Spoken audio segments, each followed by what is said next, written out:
দাজ্জাল বের হবে আখিরুজ জামানে, শেষ জামানায়। দাজ্জাল যখন আসবে সে তাদেরকে নিয়ে বিশ্বে 40 দিন পুরো ম্যাসাকার করবে, পুরো বিশ্বটাকে 40 দিন সে শাসন করবে। দাজ্জাল একটা দ্বীপের মধ্যে বন্দী ছিল, এখন ছিল না এখনো আছে, এর উত্তর খুঁজতে হলে একটা হাদিস দেখতে হবে।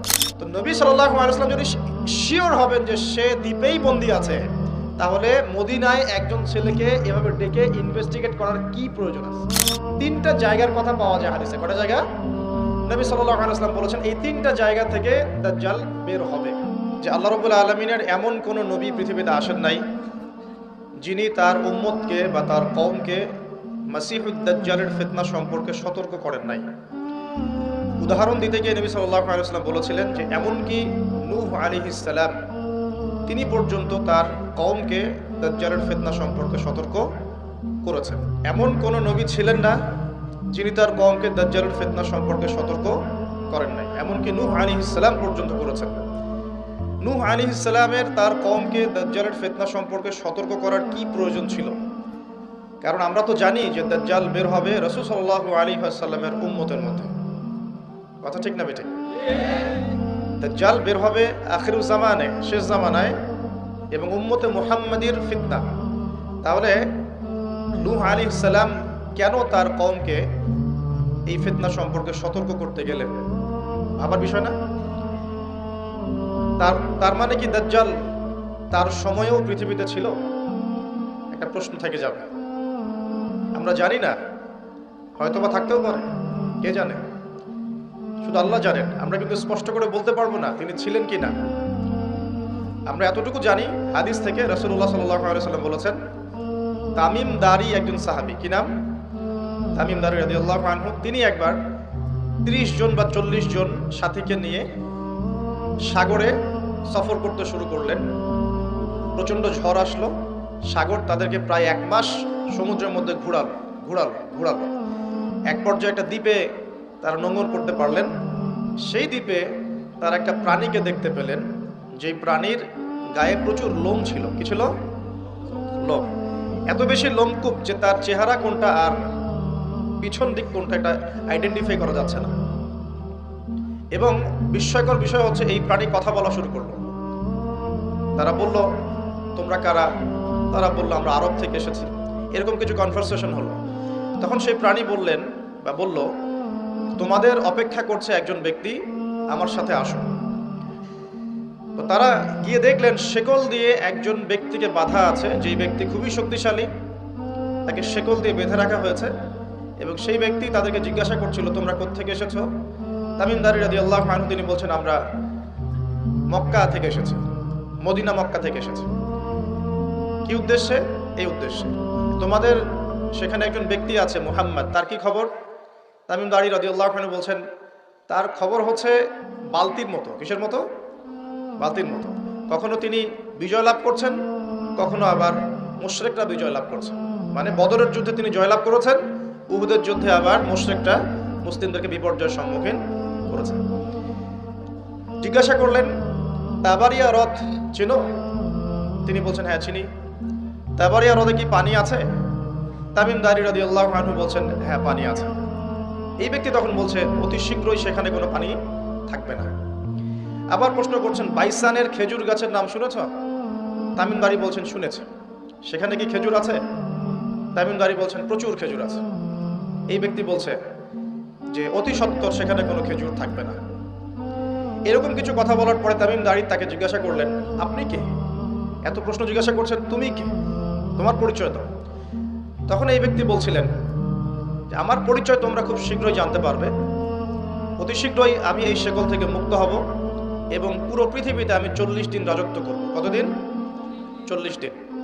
তবে মক্কা এবং মদিনায় আমি প্রবেশ করতে পারবো না, কারণ সেখানে প্রবেশ করতে ধরলেই দেখা যাবে আল্লাহর ফেরেশতারা খোলা তরবারি হাতে মক্কা মদিনা পাহারা দিচ্ছে। তবে আমি আমার পরিচয় জানিয়ে দিচ্ছি, আমি হচ্ছি মাসিহুদ দাজ্জাল। বুঝতে পারলেন? তাহলে দাজ্জালকে দ্বীপে বন্দী অবস্থায় কোন সাহাবী দেখেছেন? তামিম দারি রাদিয়াল্লাহু আনহু। তিনি এসে এই ঘটনা নবী সাল্লাল্লাহু আলাইহি ওয়াসাল্লামকে বললেন। বলার পরে নবী সাল্লাল্লাহু আলাইহি ওয়াসাল্লাম তার চেহারাটা উজ্জ্বল হয়ে উঠল। তিনি মিম্বরে দাঁড়িয়ে বললেন, আমি কি তোমাদেরকে বলিনি এইরকম একটা সত্তার কথা? এমন একটা ভয়ঙ্কর ফিতনার কথা, মাসিহুদ দাজ্জালের কথা। সাহাবীরা বলেন, হ্যাঁ আপনি বলেছিলেন। তামিম দারি আজকে সেটাই দেখে এসেছে, তোমাদেরকে সেই ঘটনা সে ব্যক্ত করছে। এখান থেকে আমরা বুঝতে পারলাম যে দাজ্জাল একটা দ্বীপের মধ্যে বন্দী ছিল বা আছে, হয় ছিল বা আছে। এখন ছিল না এখনো আছে, এর উত্তর খুঁজতে হলে একটা হাদিস দেখতে হবে।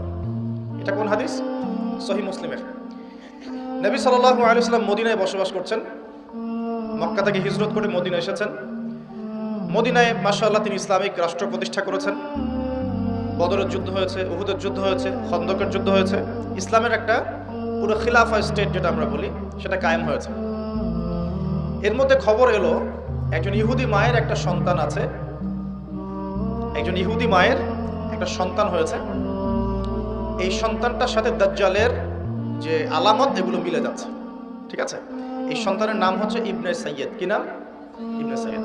তো নবী সাল্লাল্লাহু আলাইহি ওয়াসাল্লাম ওমর রাদিয়াল্লাহু আনহু এবং অন্যান্য সাহাবীদেরকে নিয়ে ইনভেস্টিগেট করতে গেলেন। ইনভেস্টিগেট করতে গিয়ে তাকে ডাকলেন, ইবনে সাইয়্যিদকে ডেকে বললেন, তার চুলগুলো কোঁকড়ানো ছিল ঠিক দাজ্জালের চুলের মতোই। চোখের মধ্যে একটু সমস্যা ছিল, কারণ আমরা জানি দাজ্জালের ডান চোখে একটু সমস্যা থাকবে। আঙ্গুর কালার দেখেছেন? আঙ্গুর চোখটা অনেকটা আঙ্গুরের মতো হবে, ফোলা। ইবনে সাইয়্যিদের কাঠামোটা মিলে যাচ্ছিল। নবী সাল্লাল্লাহু আলাইহি ওয়াসাল্লাম তাকে ডেকে বললেন, তুমি কি দেখো? ইবনে সাইয়্যিদ বলছে, আমি আরশ দেখি। কি দেখি?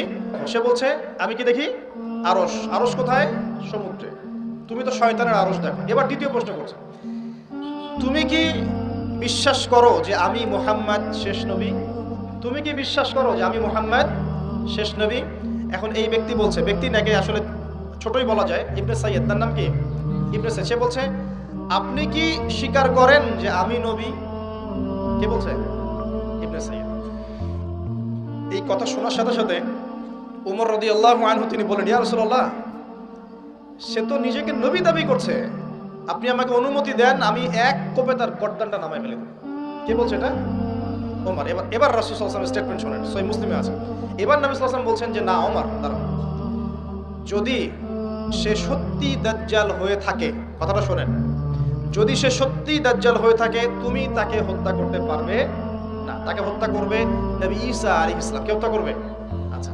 আর যদি সে দাজ্জাল না হয়ে থাকে, তাহলে নিরপরাধ মানুষকে হত্যা করার মধ্যে কোনো ফায়দা নাই। এখন একটা হাদিসে আপনি দেখলেন সে দ্বীপে বন্দী। দ্বীপে যদি বন্দী থাকবেই, আমার প্রশ্ন আপনার কাছে যে তাহলে নবী সাল্লাল্লাহু আলাইহি ওয়াসাল্লামের চেয়ে কি কেউ বেশি জানতে পারে সে দ্বীপে বন্দী আছে না নাই? নবীর চেয়ে এটা কি কেউ বেশি জানতে পারে সে এখনো দ্বীপে বন্দী অবস্থায় আছে কি নাই? এটা সবচেয়ে ভালো কে জানবেন? অবশ্যই নবী সাল্লাল্লাহু আলাইহি ওয়াসাল্লাম, তাই নয় কি? তো নবী সাল্লাল্লাহু আলাইহি ওয়াসাল্লাম যদি শিওর হবেন যে সে দ্বীপেই বন্দী আছে, তাহলে মদিনায় একজন ছেলেকে এভাবে ডেকে ইনভেস্টিগেট করার কি প্রয়োজন আছে? কথা বুঝতে পারছেন না?